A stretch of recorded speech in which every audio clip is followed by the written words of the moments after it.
सभी विद्यार्थियों को नमस्कार। आपका maths capsule by GR Barle में हार्दिक स्वागत है। दोस्तों, आज हम बात करेंगे प्री डीएलएड एग्जामिनेशन 2024, है ना, यानी बीएसटीसी का जो प्री एग्ज़ाम होने वाला है 2024 का, उस पर हम बात करने वाले हैं। ठीक है, तो आइए शुरू करते हैं आज का ये वीडियो। जैसा कि लिख रखा मैंने, pre DElEd examination 2024 pre BSTC नाम था इसका पुराना, अभी इसका डीएलएड हो गया है, डिप्लोमा ऑफ एलिमेंट्री एजुकेशन। ठीक है, तो 2024 में इसके एग्ज़ाम होने वाले हैं। ठीक है, अभी और अब इसकी विज्ञप्ति जारी हो गई है। ठीक है, तो सबसे पहले बात करते हैं ऑनलाइन फॉर्म कब स्टार्ट हो गए। ऑनलाइन फॉर्म स्टार्ट कब से हो गए, तो ये साथ हो गए 11 मई 2024 से। 11 मई 2024 से प्री डीएलएड एग्ज़ाम के फॉर्म स्टार्ट हो गए। कब से? 11 मई से। ठीक है, दूसरा सवाल है इसकी लास्ट डेट कितने हैं। लास्ट डेट कितने हैं, तो ये है 31 मई 2024। इसी महीने की लास्ट डेट जो है वही इस एग्ज़ाम के फॉर्म भरने की लास्ट डेट है। ठीक है, तो आपको यहाँ पे ये ध्यान रखना है कि आपको लास्ट डेट का इंतज़ार नहीं करना है। जितना जल्द हो सके जल्द से जल्द फॉर्म भरने की कोशिश करें। लास्ट डेट का इतना वो ध्यान नहीं दे कि लास्ट डेट 31 तारीख है तो आराम से भर लेंगे। ठीक है, हाँ, अभी 2-4 दिन वेट कर सकते हैं, उसके बाद आप आराम से भर सकते हैं। ठीक है ना, लास्ट डेट हो गई। तीसरी और सबसे मेन इम्पोर्टेंट बात है कि इसका एग्ज़ाम कब होगा। इसका एग्ज़ाम कब होगा। ठीक है, तो इसका एग्ज़ाम होगा साथियों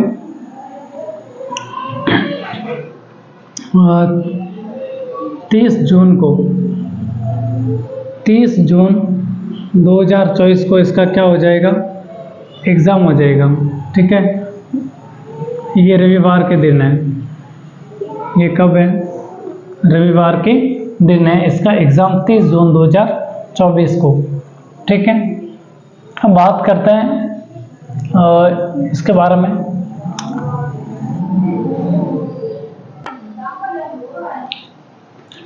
ठीक है साथियों, तो इसके एग्ज़ाम है 30 जून 2024 को, रविवार के दिन। ठीक है, अब बात करते हैं इसकी पात्रता। ठीक है ना, कौन कौन इस एग्ज़ाम के लिए पात्र है। ठीक है, तो पात्रता में आता है दोस्तों, ये जो बीएसटीसी है, डीएलएड है, ये 12th के बाद होता है। ठीक है ना, तो 12th जिन्होंने पास कर लिए, या तो जिन्होंने पास कर लिए या जिनकी चल रही है, ठीक है ना, या जिनकी 12th चल रही है, वो दोनों इसके आवेदन कर सकते हैं। ठीक है, अब रही बात कि जिन्होंने 12th पास कर ली है उनके लिए क्या पात्रता है, तो उनके लिए 12th में कम से कम 50% होना जरूरी है ना। अगर 12th बोर्ड में 45% उसके बने हुए हैं तो वो इस एग्ज़ाम का पात्र है। ठीक है, तो इस एग्ज़ाम को वो दे सकता है। ठीक है ना, अब इसमें भी कैटेगरी है अलग अलग, जैसे जनरल है, तो जनरल वालों के लिए 12वीं में 50% होने जरूरी है। 50 कैसे, 49.99% होगा तो भी मान्य नहीं होगा, यानी 50% से ऊपर होना चाहिए। ठीक है, उसके बाद में SC ST जो भी है उनके 45% है। ठीक है ना, OBC के भी 45% है। ठीक है, और उसके बाद में दिव्यांग है, उनके भी 45% होने चाहिए। उसके बाद में जैसे विधवा है, परित्यक्ता है या तलाकशुदा है, उनके भी कितने होने चाहिए, 45%। ठीक है ना, इन सभी के 45% होना बहुत ज़रूरी है। और जनरल वालों के लिए 12th में 50% होना बहुत ज़रूरी है, तभी वो इस एग्ज़ाम को दे सकते हैं। ठीक है, फिर अगला है आयु संबंधी, एज संबंधी, एज इसमें क्या होगी? तो एज इसमें होगी साथियों 1 जुलाई 2024 को 28 वर्ष से अधिक नहीं होना चाहिए, 28 वर्ष से अधिक ना हो, ठीक है ना। 1 जुलाई 2024 को एज निकाल के देख सकते हैं, 28 साल से ज़्यादा नहीं होना चाहिए, ठीक है। उसमें भी छूट है फिर, जैसे SC ST BC में पता नहीं, EWS, ठीक है, MBC और कौन सी कैटेगरी रहेगी, ठीक है ना। ये SC ST EWS MBC वगैरह ये जो है इनको लगभग 5 साल की छूट दे रखी है, ठीक है ना। 5 साल इसका एक्स्ट्रा, यानी 28 ये और 5 ये कितने 33 साल तक।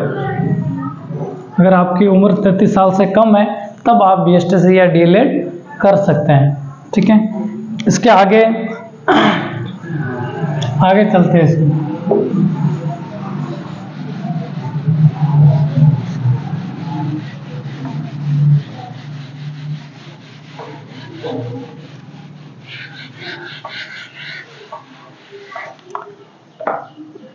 इसके आगे चलेंगे तो बात आएगी आवेदन की।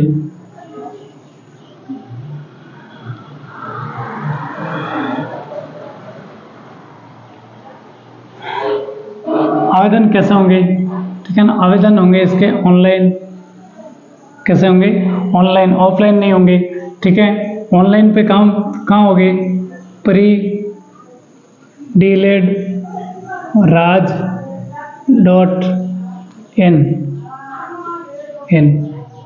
इस वेबसाइट से आप आवेदन कर सकते हैं, या ई-मित्र के माध्यम से भी कर सकते हैं। ई-मित्र वालों के पास जाओगे तो ई-मित्र वाला भी आपका आवेदन कर देगा, ठीक है। इसके बाद में आगे बात होगी शुल्क की, ठीक है ना। शुल्क की तो शुल्क साथियों ऐसा है, इसमें 2 होता है, एक तो जनरल होता है यानी कि सामान्य,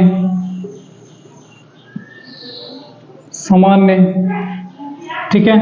एक होता है संस्कृत या संस्कृत, ये 2 प्रकार के होते हैं BSTC, एक तो संस्कृत में होते हैं, एक सामान्य होते हैं, ठीक है ना। यहाँ पे आपको ये ध्यान रखना, यानी आपका अगर स्पेशल सब्जेक्ट संस्कृत नहीं है ना, स्पेशल सब्जेक्ट नहीं है, ये आपके स्पेशल सब्जेक्ट नहीं है आपके, जैसे 12th में वगैरह नहीं है संस्कृत, ठीक है ना, तब आप सामान्य करेंगे, तब आप क्या करेंगे? सामान्य, ठीक है। अब सिर्फ सामान्य की, ओनली सामान्य की फीस जो है वो 450 रुपये है, ठीक है ना। वो सबके लिए एक जैसे ही है। अब भले उसमें जनरल आ जाए, SC आ जाए, ST आ जाए, OBC आ जाए, सारे उनके लिए फीस कितनी है? 450 रुपये, ठीक है। जबकि दोनों के लिए है ना, सामान्य भी करना चाहता है और संस्कृत भी करना चाहता है, दोनों में करना चाहता है, तो उसकी फीस साथियों 500 रुपये है। उसका आवेदन शुल्क कितना है? 500 रुपये, ठीक है। ये हो गया शुल्क की बात। अब बात करते हैं पेपर की, सिलेबस। अगर फिर भी आपके मन में कोई डाउट हो तो आप पूछ सकते हैं, कमेंट कर सकते हैं, ठीक है। उसके बाद में बात होगी सिलेबस की। पेपर कितने नंबर का होगा? पेपर कितने नंबर का होगा? तो पेपर होगा साथियों 600 नंबर का। कितना नंबर का होगा? 600 नंबर का पेपर होगा, ठीक है ना। अब 600 में से आपको कितने लाने, एक मोटा मोटा अगर आइडिया लगाएं तो कम से कम आपको 350 से प्लस, यानी 350 से 400 के बीच में अगर आप लाते हो नंबर, तो आपकी संभावना बनती है कि आप इसमें क्वालिफाई हो जाएंगे, ठीक है। यानी कि आप इस परीक्षा को पास कर लोगे। पास होने के लिए आपको कम से कम 350 प्लस नंबर लाने पड़ेंगे, 350 से 400 के बीच में नंबर लाने पड़ेंगे, अगर आप SC ST OBC से हैं तो। ठीक है, किसके लिए? SC ST OBC वगैरह इनके लिए, ठीक है ना। अगर आप जनरल में हैं तो साथ जनरल की मेरिट ज़्यादा जाती है, इसलिए 400 प्लस हो तभी आपका जनरल में हो पाएगा, वरना नहीं हो पाएगा। हालांकि ये मैं बोल रहा हूँ वो उस टाइम पे पता चलेगा कि मेरिट कितनी जाती है, कट ऑफ कितने जाती है, ठीक है। तो कुल मिला के पेपर कितने नंबर का हो गया साथियों? 600 नंबर का। अब उसमें क्या क्या आएगा? पहला है मेंटल एबिलिटी, मेंटल एबिलिटी, ठीक है ना। मानसिक योग्यता, कौन सा है? मानसिक योग्यता, मानसिक योग्यता। इसके कितने सवाल आएंगे? इसके 50 क्वेश्चन आएंगे। कितना आएंगे? 50, और प्रत्येक क्वेश्चन 3 नंबर का है, 3 मार्क्स, ठीक है। तो कुल मिला के कितना नंबर? 150 नंबर, यानी 150 नंबर का आपकी मेंटल एबिलिटी हो गई, ठीक है। दूसरा आएगा GK of Rajasthan, GK of Rajasthan, यानी राजस्थान का सामान्य ज्ञान, ठीक है। इसके भी कितने आएंगे साथियों? 50 क्वेश्चन आएंगे, और कितने नंबर के हो जाएंगे? 150 नंबर के, 150 नंबर के हो जाएंगे, ठीक है। तीसरा जो आएगा वो आपके आएगा टीचिंग एबिलिटी, टीचिंग एबिलिटी, यानी शिक्षण अभिरुचि,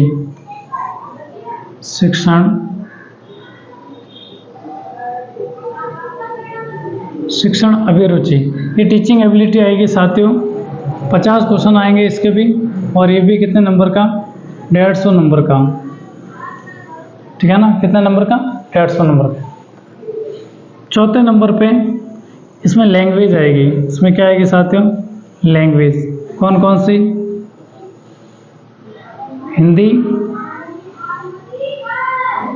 इंग्लिश, ठीक है। हिंदी आपका आएगी 90 नंबर की,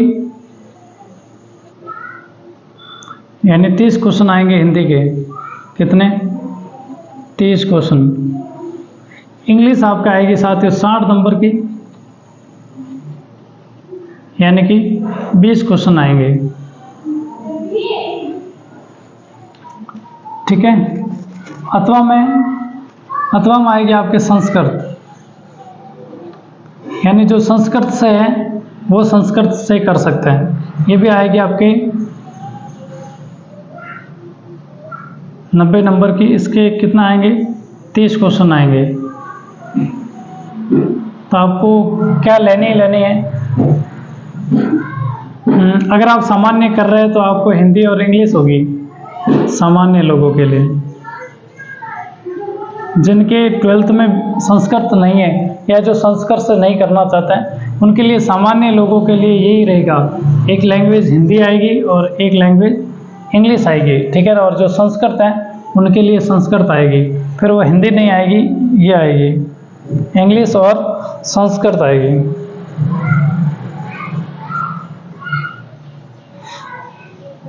ठीक है। तो ये है पेपर है 600 नंबर का। अब देखो, अगर आप देखेंगे तो 150 फिर 150 और फिर यहाँ पे मिलके 150 हो जाएंगे, ये 90 + 60 मिलके 150 हो जाएंगे।